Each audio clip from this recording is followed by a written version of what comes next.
Hello மக்களே, அனைவருக்கும் வணக்கம். 2026 ரேஷன் கார்டு வைத்திருப்பவர்களுக்கு அடித்தது ஜாக்பாட் அப்படின்றத குறிப்பாக சொல்லலாம். ஸோ யாருக்கு இந்த ஜாக்பாட் அடிச்சிருக்கு? இந்த 2026 ரேஷன் கார்டு உள்ளவர்களுக்கு மீண்டும் பணம் அறிவிச்சிருக்காங்க. ஸோ யாருக்கு இந்த நல்ல செய்தி, யாரெல்லாம் இந்த பணம் பெற தகுதியுடையவர்கள் அப்படின்றத பற்றி எல்லாமே நான் உங்களுக்கு கிளியர் கட்டாக எக்ஸ்பிளைன் பண்ண போகிறேன். நீங்கள் நம்முடைய சேனலை முதல் முறையாக பார்க்குறீங்க அப்படின்னா மறக்காமல் ஒரு சப்ஸ்கிரைப் அண்ட் பெல்லை கிளிக் பண்ணி வச்சுக்கோங்க. 2026 ரேஷன் கார்டுக்கு வைத்திருப்பவர்களுக்கு ஒரு புதிய அப்டேட். உங்கள் சலுகைகளை பெற 3 முக்கியமான விதிமுறைகளை நீங்கள் செஞ்சே ஆகணும். மொபைல் எண்ணை தயவு செய்து இணைக்கணும். மொபைல் எண் செயல்பாட்டில் வைத்திருக்கணும்.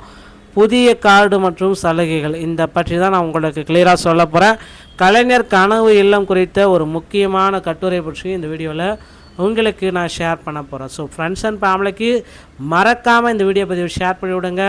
பணம் உங்கள் அக்கௌண்ட்டில் எப்படி வர்றதுக்கு நீங்கள் செய்ய வேண்டிய விதிமுறைகளை இப்போ நான் சொல்ல போகிறேன்.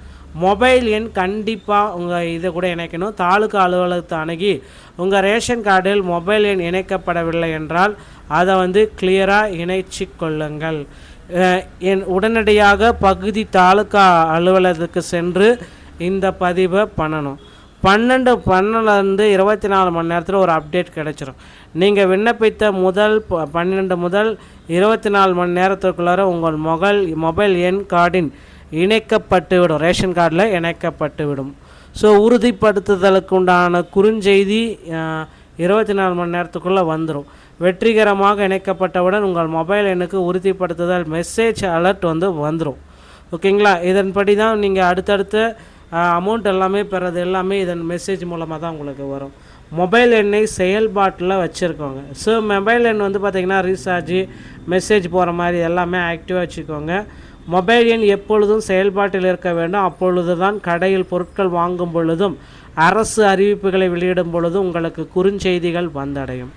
குறுஞ்செய்தி வராத நிலையில் ரேஷன் கடையில் பொருட்கள் வாங்குவோருக்கு மெசேஜ் வரவில்லை என்றால் மொபைல் எண் சரியாக இணைக்கப்படவில்லை அல்லது ரீசார்ஜ் இல்லை என்ற பொருள். இதனை உடனடியாக சரி செய்து கொள்ளுங்கள். ஸோ புதிய கார்டு மற்றும் சலுகைகள். அரசு பண உதவி வழங்கும் பண உதவி. தகுதியுள்ள ரேஷன் கார்டுகளுக்கு அரசு அவ்வப்போது பண உதவிகளை உதாரணமாக ஒரு வாரத்தில் போன வாரத்தில் 5000 ரூபா அக்கௌண்ட்டுக்கு வழங்கினாங்க. 3 மாதம் அந்த மகளிர் உரிமை தொகை சேர்த்து ப்ளஸ் கோடையுடைய ஃபன் அப்படின்ட்டு ஒரு 2000 ரூபா இந்த மாதிரி எல்லாமே கொடுத்துட்டு இருந்தாங்க. ஸோ இதற்கு விண்ணப்பிக்க தகுதிகள். புதிய ரேஷன் கார்டிற்கு விண்ணப்பிக்கும் பொழுது குறைந்தது 2 நபர்கள் அல்லது அதற்கு மேற்பட்ட நபர்கள் குடும்பத்தில் இருக்க வேண்டும். அனைத்து ரேஷன் கார்டுகளுக்குமே இது பொருந்தும். இந்த நிபந்தனைகள் மற்றும் அப்டேட்டுகள் அனைத்து வகையான ரேஷன் கார்டு வைத்திருப்பவர்களுக்கும் பொருந்தும். இன்னொரு விஷயத்தை பற்றி நான் சொல்லியிருந்த ரேஷன் கார்டை பற்றி கலைஞர் கனவு இல்லம் திட்டம் குறித்த ஒரு விரிவான கட்டுரை தான் நான் இப்போ சொல்ல போகிறேன். ஏழை மக்களின் வாழ்வாதாரத்தை மேம்படுத்துவதில் இந்த திட்டம் தாக்கம் மற்றும் செயல்பாடுகளை அலசுகிறது. திட்டத்தின் நோக்கம் அப்படின்னு நம்ம பார்க்குறப்ப நிர்ணயிக்கப்பட்ட இலக்கு 2030 ஆண்டுக்குள் தமிழக கிராமப்புறங்களில் மொத்தம் 8 லட்சம் கான்கிரீட் வீடுகள் எல்லாமே கட்டித்தருவாங்க. அதுவும் ரேஷன் கார்டை வச்சு தான். ஸோ அவங்களுக்கு பார்த்திங்கன்னா கிட்டத்தட்ட 2,50,000 5 லட்ச ரூபா வரைக்கும் கலைஞர் கனவு இல்லம் மூலமாக பணம் உதவி வரும். அதுவும் ரேஷன் கார்டை வைத்திருப்பவர் நபர்களுக்கு மட்டும்தான். முதற்கட்டமாக 2 லட்சம் வீடு கட்ட அனுமதிகள் வழங்கப்பட்டு வருகின்றது. புதிய அறிவிப்பு சமயத்தில் 1 லட்சம் வீடுகள் கட்டுவதற்கான முக்கிய அரசாணை தமிழக அரசு ஒதுக்கி இருக்காங்க.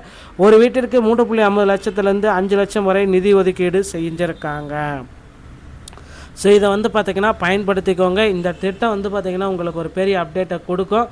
ஸோ ரேஷன் கார்டு வைத்திருப்பவர்களே தயவு செய்து இந்த வகையான அப்டேட் எல்லாமே மிஸ் பண்ணாமல் பண்ணி வச்சுக்கோங்க. அடுத்தடுத்த வீடியோக்கள் இந்த மாதிரி பெற நீங்கள் நம்முடைய சேனலோடு இணைந்திருங்கள்.